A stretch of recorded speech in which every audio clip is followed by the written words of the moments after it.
Hey, here's another edition of Math with a Black Rat.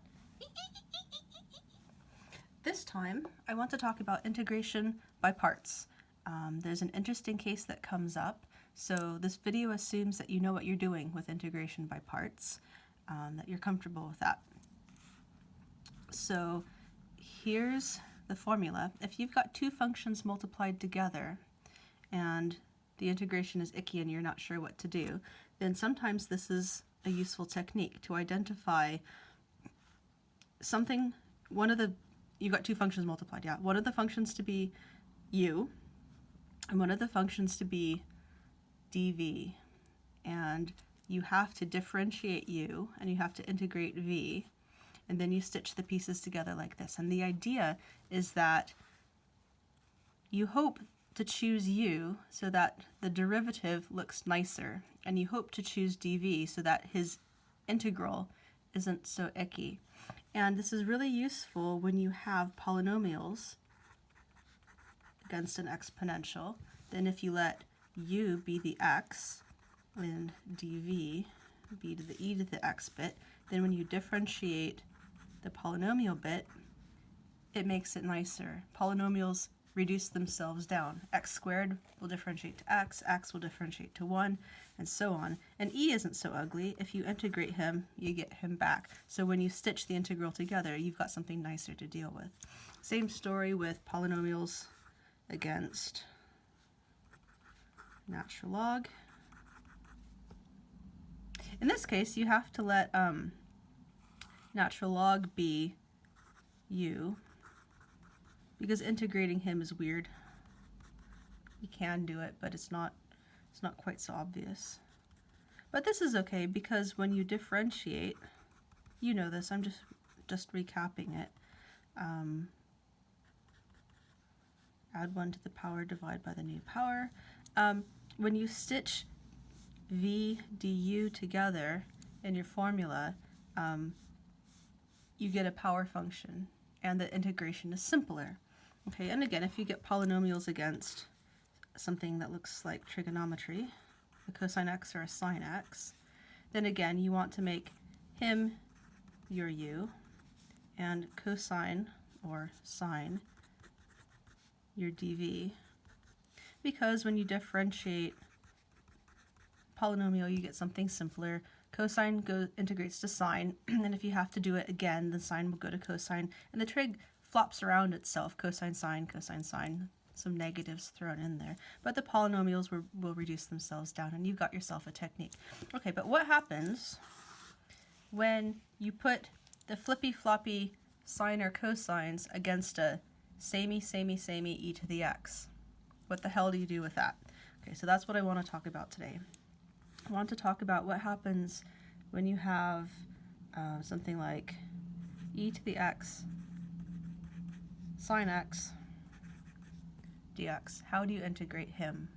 And you can do it by parts, and you get something interesting because of the way sines and cosines cycle through each other. And here's what you do. Okay, you say, all right, let's let u be, oops, what am I doing? That's not a cosine, that's a sine. Let's let u be sine x. U be sine x, I'll be Frank. That doesn't make sense. U will be sine x, dv dx will be e to the x. Okay, so du is going to be cosine, and v is going to be e to the x. So when you stitch this sucker together, you get uv, u times v, minus the integral of v du. So that's e to the x cosine x dx. And you think, nuts, that doesn't look much better to write the full equation. But don't worry, we're going to do parts again on him, and what's going to happen is we're going to get a piece that looks like that again. And because equation, we're going to be able to deal with it. So we say, all right, we're brave, we're mathematicians, we can do this again. So looking at this tail integral, okay, I'm going to let, well, same pattern as I did before. I'm going to let u be the triggy thing, and dv be the e to the x thing. Okay, so you be cosine x, I'll be e to the x. It's so personal when you do this. So du dx, that's going to be negative sine x. Yeah, flop, flop, flop, sine, cosine, but cosine differentiates to negative sine. Okay, that's okay. E to the x integrates again as himself. Okay, so I'm going to write my original integral equals that first bit I picked up, subtract, and then I'm going to put another product rule in there, which is, well, staying just with the tail here, it's going to be uv minus the integral of v du.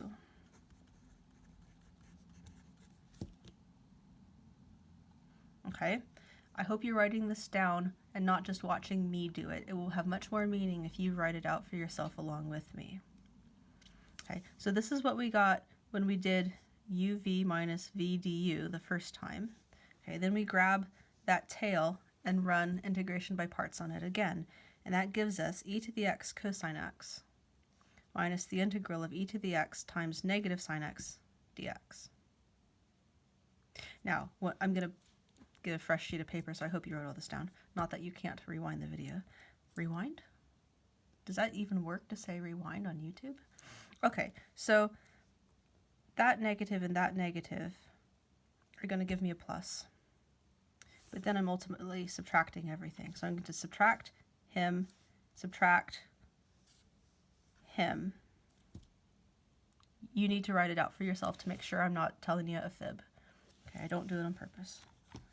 Okay, so we have got our original integral, which was e to the x sine x dx equals, this was the first bit we picked up, and then our second integrally bit, this is professional videography here, you get your money's worth. Okay, I'm going to subtract that sucker. So I'm going to subtract e to the x cosine x. And then we agreed that that gave us a plus, but then we're subtracting. So I'm subtracting e to the x sine x with respect to x. Okay, pause the video if you need to catch up with me. And let's just look at what we have. So e to the x sine x, that integral is the same as on this side, but I'm subtracting it on the right-hand side, so I'm going to add it to both sides of the equation. Okay, so that's going to give me 2 copies of this integral equals an e to the x. I guess I could factorize that off. Tidy it up a little bit. Okay, so I'm adding this integral to both sides, so I've got 2 copies on the left, divide by 2 and we're home. And it really looks like something for nothing, doesn't it? So e to the x sine x integrated is 1/2 e to the x times the sine, subtract a cosine, and our arbitrary constant, which we could have thrown in at any point. Okay? And there you go. So to watch somebody else do it, it looks really fast and simple and easy. If you sit down to try to reproduce it for yourself, like with anything that looks easy, you can get yourself in a tangle. So here's your key. Here's the key to doing it. Okay.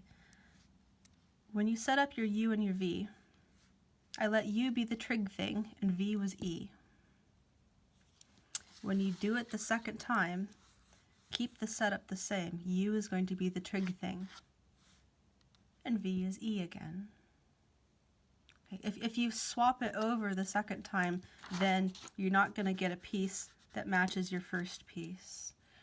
So, I mean, your math will be correct, but it won't be helpful. Okay, I guess that's all I wanted to say. Thank you for watching, and I hope that made sense to you. Give me a shout if it didn't. Okay. Bye.